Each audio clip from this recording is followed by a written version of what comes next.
ఒక చిన్న కథ చెప్తాను, ఒక చిన్న విషయం చెప్తాను, నా జీవితంలో జరిగిన ఈ మధ్యన జరిగింది.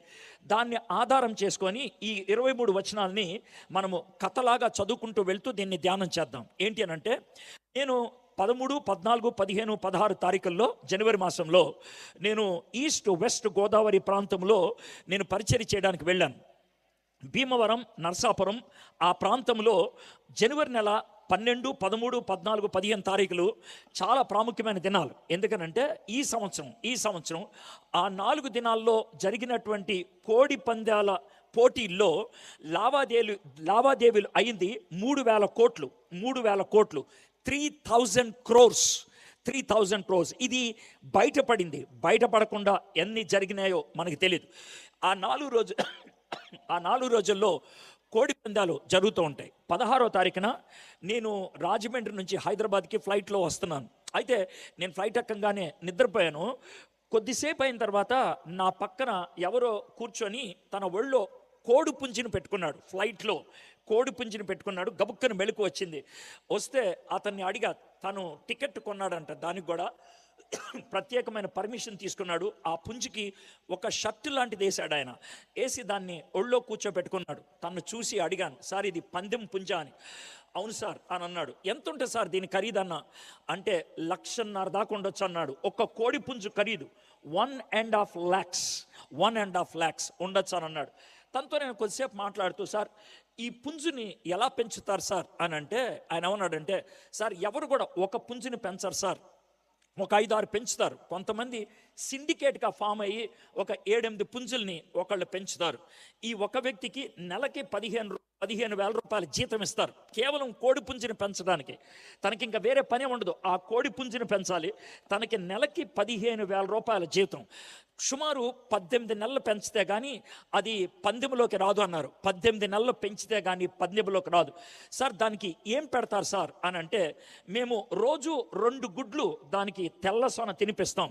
దానికి రోజుకి కనీసం 50 నుంచి 75 గ్రాములు జీడిపప్పు పెడతాం. అవి కాకుండా ఇక వేరు ఫుడ్లు ఆయనకి పెడతారు. ఈవినింగ్ 1.5 అవర్ దాన్ని వాక్కి తీసుకెళ్ళాలి, దాంతో ఎక్సర్సైజ్ చేయించాలి. ఇవంతా కూడా 18 నెలలు మేము చేస్తాం అని అంటే నేను చాలా ఇష్టపడ్డాను అదంతా విన్నాక.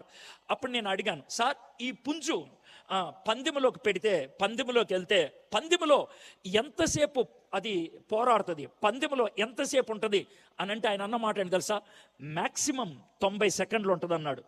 90 సెకండ్లు పోటీ కోసం 18 నెలలు కష్టపడాలి. 18 నెలలు కష్టపడాలి, అనేక వేల రూపాయలు ఖర్చు పెట్టాలి. అది పందెంలో ఉండేది 90 సెకండ్లు మాత్రమే. దేవుడు ఏలియాని 36 నెలలు సిద్ధపరిచాడు. 36 నెలలు సిద్ధపరిచాడు. ఆయన 36 నెలలు సిద్ధపడితే ఆయన ప్రార్థనలో కర్మేలు పర్వతం మీద ఉన్నది 36 సెకండ్లు మాత్రమే. 36 సెకండ్స్, 16 సెకండ్లు ప్రార్థన చేస్తే ఆకాశం నుంచి అగ్ని కురిసి మహిమ, దేవుని యొక్క మహిమ ప్రపంచానికి రుజువుని ఇవ్వగలిగింది. మన జీవితంలో విశ్వాసములో ఎదగటానికి చాలా కాలం సిద్ధపాటు పట్టుద్ది.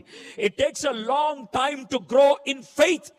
అయితే ఆ విశ్వాసములో ఒక స్థాయికి వచ్చిన తర్వాత దేవుడు మనల్ని పోటీలో నిలబెట్టినప్పుడు, దేవుడు మనల్ని యుద్ధ భూమిలోకి తీసుకెళ్ళినప్పుడు, దేవుడు మనల్ని రంగస్థలం మీద ప్రవేశపెట్టినప్పుడు we will be given hardly few seconds మాత్రమే, కొన్ని సెకండ్స్ మాత్రమే. ఆ సెకండ్స్ లో నిలబడతామా, జారిపోతామా, ఉంటామా, పారిపోతామా, it all depends on how we are prepared. అందుకే నేను పోరాటం గురించి మాట్లాడుతూ అది 18వ అధ్యాయంలో మీరు చూడగలుగుతారు. It's a very simple thing. పెద్ద కష్టపడలేదు ఏలియా స్టేజ్ మీదకి ఎక్కిన తర్వాత, because he knows how to play the game.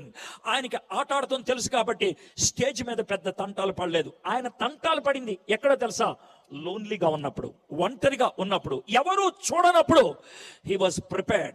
మన జీవితంలో ఎవరికి కనపడకుండా తంటాలు పడుతూ ఎదుగుతాం, అందరికీ కనబడేటట్లు విశ్వాసాన్ని ప్రదర్శిస్తాం. The moment we come on to the stage we are prepared. మనం సిద్ధపడినటువంటి వ్యక్తులమే. ఆ విషయాన్ని మనం గుర్తుపెట్టుకోవాలి. కాబట్టి ఏలియా జీవితాన్ని మనం ఆ విధంగా చూస్తున్నాం. But why? దాన్ని ఈ రోజు నేను ఎందుకు ఇక్కడ చూపించదలుచుకున్నాను, 100 సంవత్సరాలు సంవత్సరాలు దేవుడు పర్కాల్లో పనిచేశాడు. మేబీ అందరి ద్వారా కాకపోవచ్చు, కొందరి ద్వారా అయి ఉండొచ్చు. కొంతమంది డబ్బు తినే వాళ్ళు అయి ఉండొచ్చు, కొంతమంది స్టేజ్ ఎక్కే వాళ్ళు అయి ఉండొచ్చు, కొంతమంది నాయకత్వం కోసం పోరాడే వాళ్ళు అవ్వచ్చు, కొంతమంది అవకాశం దొరికితే అమ్ముకొని వెళ్ళిపోయేటువంటి బ్యాచ్ అయి ఉండొచ్చు. But still there will be people, one or two, like Elijah లాంటి ఒకళ్ళిద్దరు ఖచ్చితంగా ఉంటారు. మీకెంత కోపం వచ్చినా, మీకు ఇష్టం లేకపోయినా, నేను వాస్తవాన్ని చెప్తాను. I am telling you the truth.